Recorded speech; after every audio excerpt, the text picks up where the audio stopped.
नमस्कार। भारतीय इतिहास में एक ऐसे राजवंश की कहानी भी है जो एक बहुत बड़े साम्राज्य के खंडहरों पर तो बना, लेकिन उसने खुद कभी एक साम्राज्य बनने की कोशिश ही नहीं की। आज हम कण्व वंश के इसी दिलचस्प पहलू को समझेंगे। जरा सोचिए, एक राजवंश और उसका पूरा वजूद सिर्फ 45 सालों में सिमट गया। और इतने कम समय में गद्दी पर बैठे भी तो सिर्फ 4 राजा। तो ये साफ है कि ये एक बहुत बड़े बदलाव के दौर की कहानी है।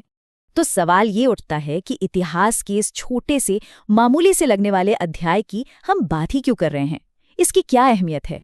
इसका जवाब जानने के लिए हमें उस समय में चलना होगा, उस माहौल को समझना होगा जिसमें कण्व वंश का उदय हुआ।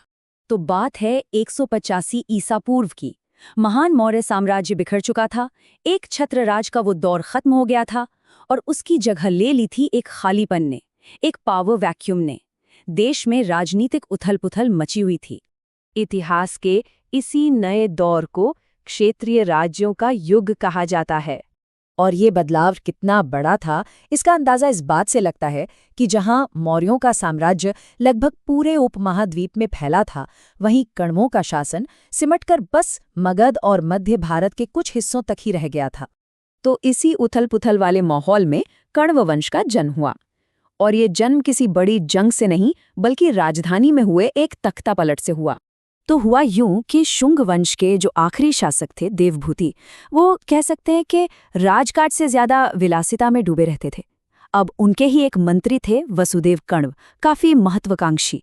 उन्होंने इस कमजोरी को एक मौके की तरह देखा और फिर 73 ईसा पूर्व में उन्होंने देवभूति की हत्या करवा दी और खुद गद्दी पर बैठ गए। ये कोई छोटी मोटी साजिश नहीं थी, ये इस बात का सीधा सबूत था कि उस समय की केंद्रीय सत्ता अंदर से कितनी खोखली हो चुकी थी।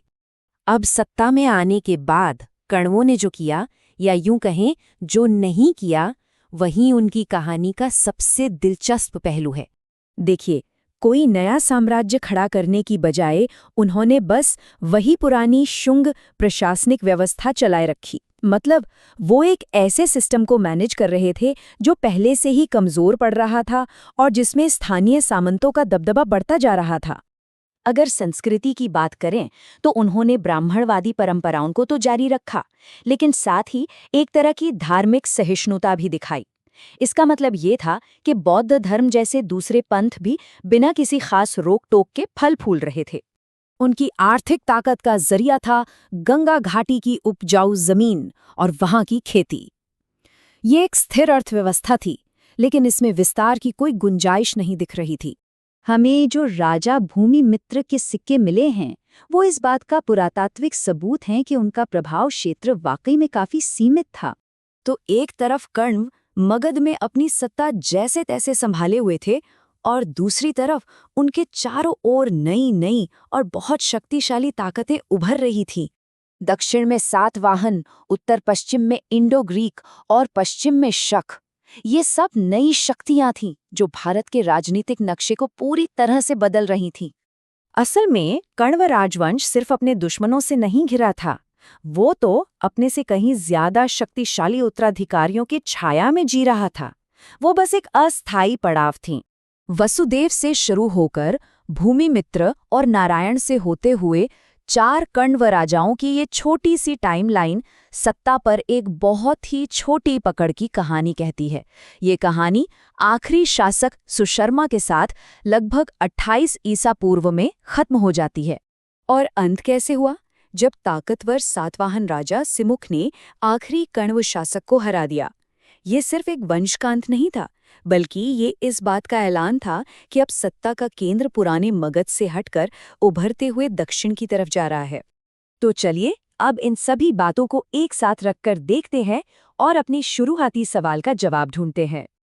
हम वापस उसी सवाल पर आते हैं, लेकिन इस बार हमारे पास पूरी कहानी है। तो आखिर ये छोटा सा राजवंश इतना जरूरी क्यों है? कर्मवंश का महत्व इस बात में नहीं है कि उन्होंने क्या बनाया, बल्कि इस बात में है कि वो किस चीज़ का प्रतीक है। वो एक ऐसे पुल की तरह थे जो एक बड़े एकीकृत साम्राज्य के अंत और कई छोटे छोटे राज्यों वाले बिखरे हुए भारत की शुरुआत को जोड़ता है। उनकी वो 45 साल की कहानी हमें भारत के एक बहुत बड़े राजनीतिक बदलाव को समझने में मदद करती है।